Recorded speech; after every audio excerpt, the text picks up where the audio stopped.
Nagumpisa na nga si Goku na pumunta sa lugar ni Raditz, kasama si Piccolo. Pagdating niya, bumungad sa kanya ang space pod ni Raditz, at hindi lang isa, kundi may kasama pang isa. Pagbukas ng pinto, bigla ding lumabas si Raditz.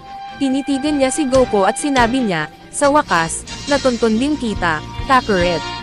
Nakakatuwang makita ka ulit, at isa pa, napakasaya ring makilala ang bayaning nagligtas sa ating mundo mula kay Frieza. Raditz, masaya rin akong makita kang ligtas, at tama ka ang tagal na mula noong umalis ako, kapatid. Paano mo na lamang magkapatid tayo? Oo, matagal na, hahaha, at ngayon, hindi ko na gustong wakasan ang iyong buhay. Hahaha, akala mo ba pumunta ako dito para makipaglaban? Ganun na ba katanga ang utak mo? Anong ibig mong sabihin, Kakarot, na napatay muna ako? Huwag mo nang isipin yon. Raditz, kung hindi ka naman pala nandito para makipaglaban, anong pinunta mo? Teka lang, bakit hindi mo pa pinapatay ang mga tao sa mundong ito? At nasaan na ang iyong buntot, Kakarot? Nandito pa rin. Tinago ko lang sa ilalim ng aking damit. Ikaw ba talaga ang sayan na bata na pumigil kay Frieza sa pagwasak sa ating daigdig? Nagdududa na ako sa'yo. Kung sa tingin mo hindi siya yon, tapusin na natin siya. Nang tumingin si Goku, nakita niya si Nappa na lumabas sa kabilang space pod. Hahaha, Kakarot, marami kaming sasabihin sa'yo. Pero hindi namin inakalang ganito kapalang tao, at sagutin mo na, ang tanong ni Raditz, bakit hindi mo pinatay ang lahat ng tao dito? Kasunod nito, itinaas ni Nappa ang kanyang daliri. Nakita ni Goku na pinasabog ni Nappa ang buong syudad. Dahil dito, nag-init ang ulo ni Goku at sinabi, mukhang wala ka pa ring pinagbago, Nappa. Pareho ka pa rin palang tanga, tulad ng dati. Hoy, sino sa tingin mo ang kinakausap mo, Kakarot? Swerte ka at nagpipigil ako. Kung hindi, baka pinatay na kita dito. Kung gusto nyo akong patayin, bakit hindi nyo subukan? Alam mo ba, pinadala ako dito ng ama mo, Kakarot, para humingi ng tulong sa'yo, dahil kaming lahat, na mga sayan, ay sobrang kailangan ang tulong mo. Pero may mas magandang ideya ako. Paano kung ikulong kita at dalhin kay Frieza? Sigurado akong matutuwa siyang patayin ka, pagkatapos ng ginawa mo sa kanya, at matagal ka na niyang hinahanap. Dahil sa pagpigil mo sa kanya noong bata ka pa. At tungkol naman kay Frieza, mas naging makapangyarihan siya, at may bago siyang anyong hindi pa nakikita ng sinuman, at ito ang dahilan kung bakit kaming mga sayan, ay nabubuhay sa takot, kaya sinabi sa akin ng ating ama na humingi ng tulong sa'yo. Pero nakikita ko ngayon, hindi ka pala ganon kalakas na sayan. Sinayang ko lang ang oras ko. Kaawa-awa ang itsura mo. Raditz, magandang ideya yan, ikulong natin siya at dalhin kay Frieza.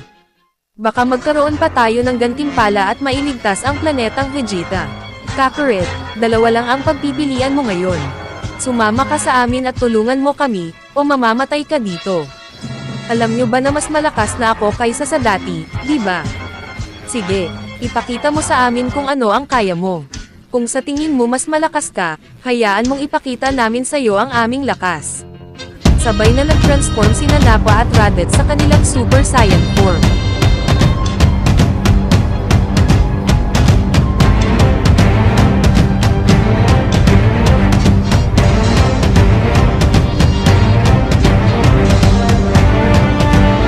Namangha si Goku sa kanilang pagbabago at sinabi, hahaha. Hindi na masama, mga bata. Kamangha-mangha, nakakabilib na naging ganito kayo kalakas. Pero ang tanong, sapat ba yan para mapigilan ako? Nang biglang, sumugod sina Raditz at Nappa kay Goku, at agad na sinipa ni Goku si Raditz sa mukha, na pabagsak dito sa lupa. Sinubukan ni Nappa na suntukin si Goku, pero agad na nahawakan ni Goku at piniga ang kamao nito, at sa isang iglap binalibag niya ito. Nang makita nilang wala silang laban kay Goku, napilitan silang sumuko. Tinitigan sila ni Goku at sinabi, tandaan nyo, hindi tayo magkalaban. Sayan rin, ako, at panahon na para sama-sama nating wakasan ang buhay ni Frieza, at tara na sa planetang Vegeta. Kinuha ni Goku sina Raditz at Nappa at sa isang kisap mata, nag-instant transmission siya papuntang planet Vegeta. Doon, nag-aabang ang mga Saiyan sa pagbabalik ni Raditz at Nappa kasama si Goku, umaasang sasang-ayon si Goku na tumulong sa kanila. Ngunit nagulat sila nang bigla na lang sumulpot si Goku, na dala-dala ang walang malay na sina Nappa at Raditz. Medyo nainis sila dahil akala nila'y trinidor sila ni Goku. Pero dumating sina Bardock at Genie at hindi sila makapaniwala sa kanilang nakita, natulog ang dalawang Saiyan, at dumating na din ang hari ng lahat ng Saiyan.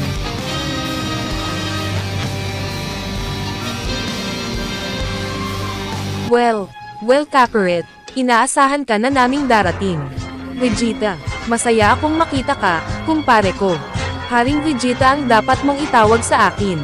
Asan na ang respeto mo, Kakarot? Ako ang hari ng lahat ng Saiyan.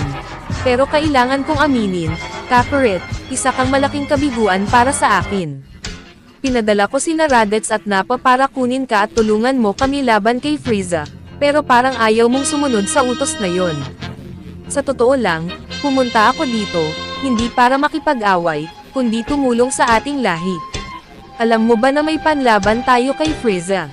Teka lang, bakit mo ako ginagawang kaaway, Vegeta? At una sa lahat, Goku ang pangalan ko. Yan ang pangalan ko sa Earth, kaya yan ang gusto kong itawag mo sa akin. Pero dahil mga Saiyan kayo, hindi ako tutol kung tatawagan nyo ako sa pangalan kong Kakarot. At tungkol dito, ang tanging hangarin ko ngayon ay patayin na si Frieza kasama kayo. Pumunta ako dito para tumulong, kaya gawin natin ito ng magkakasama. Hahaha, tanga ka ba? Akala mo ba ay mas malakas ka sa akin? Ipapakita ko sa iyo ang isang bagay, Kakarot. Biglang sumigaw si Vegeta, at ito nga ay nag-transform sa kanyang Super Saiyan.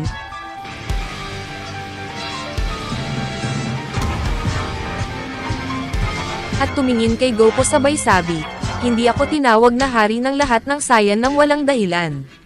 At nakasakop ako ng napakaraming mga planeta. Ganun ba? Sabi ni Goku habang ginamit niya ang kanyang Super Saiyan 2 form. Sa isang iglap, nag-teleport si Goku sa tabi ni Vegeta at sinuntok ito sa tiyan, na nagpadala kay Vegeta sa ere, at noon pinabagsak siya ni Goku sa lupa. Nagulat ang lahat ng Saiyan sa lakas ni Goku, hindi sila makapaniwala sa kanilang nakita. Tumayo si Vegeta na halatang naasar, at sinabi, oras na para mamatay ka. Gagamitin namin ang aming alas dito, ngayon na sayo, Kakarot. Sinigaw ni Vegeta ang pangalan ni Broly. Lumingon si Goku at nakita niyang dumating si Broly, na galit na nakatingin sa kanya. Wow, Broly, ikaw ba yan? Masaya akong makita ka, kumpare. Noong huli tayong naglaban, kinailangan namin ni Vegeta na mag-fusion para talunin ka. Pero ngayon, may 25 taon na akong lamang na pagsasanay at masasabi ko, kaya ko nang talunin ka mag-isa. Habang nakatitig si Broly kay Goku na puno ng galit, bigla siyang sumigaw at nagumpisang umatake. Flashback, noon, nang talunin ni Goku si Frieza, nagdesisyon si Vegeta III, ang hari ng mga Saiyan, na kunin muli si Broly. Dahil alam niyang malaki ang potensyal ni Broly, at maaaring anumang oras ay dumating si Frieza para wasakin ang kanilang planeta, at kailangan nila ng lahat ng tulong na maaari nilang makuha kay Broly, lalo na iniwan sila ni Goku. Kaya pumunta siya sa Vampa at kinuha sina Paragus at Broly, para sumama ulit sa mga Saiyan at humingi ng tawad sa kanila, dahil iniwan silang lahat ni Goku laban kay Frieza. Dahil dito, inatake ni Broly si Goku, nagpakawala siya ng maraming pagsabog ng enerhiya, ngunit sumigaw si Goku. Nag-transform na si Goku sa kanyang Super Saiyan God, sinipa niya si Broly sa mukha, at doon niya sinimulang bugbugin si Broly. Hindi nagustuhan ni Broly na nalamangan siya ni Goku, kaya't naramdaman niyang kailangan niyang lumakas. Kaya sumigaw siya, nag-transform si Broly sa kanyang Super Saiyan form. Ngumiti si Goku at naalala niya na dito sila ni Vegeta kinailangang mag-fusion para talunin si Broly, at sinabi niya, sige, tingnan natin kung sapat ba ang lakas ko para talunin ka, Broly. Kakayanin kaya ito ng Super Saiyan God ko. Tingnan natin kung ano ang magagawa mo. Dahil dito, sumugod si Broly kay Goku, habang dinawaring ito ni Goku at nagbanggaan ang kanilang mga lakas, naglaban sila ng paulit-ulit. Nakakagulat na nakasabay si Broly kay Goku, habang tumatagal patuloy na lumalakas si Broly sa bawat natatanggap na suntok, na nagpapagalit palalo sa kanya at patuloy siyang lumalamang sa laban. Napansin ito ni Goku, at nagsimula ng malamangan ni Broly si Goku, at doon niya binalibag si Goku sa lupa. Mabilis na tumayo si Goku at nakita niya na ito na ang pagkakataon niya, na kung gusto niyang talunin si Broly, ngayon na ang tamang oras. Naghanda si Broly at itinaas ang kanyang ki, at bago siya lumapit kay Goku, sumigaw si Goku. Nag-transform si Goku sa kanyang Super Saiyan Blue. Ito ang unang pagkakataon na ginamit ni Goku ang kanyang kapangyarihan, mula nang siya ay muling isinilang na may mga alaala at kapangyarihan. Handa na siyang gamitin ang kanyang Super Saiyan Blue God, para tapusin na ang laban kay Broly.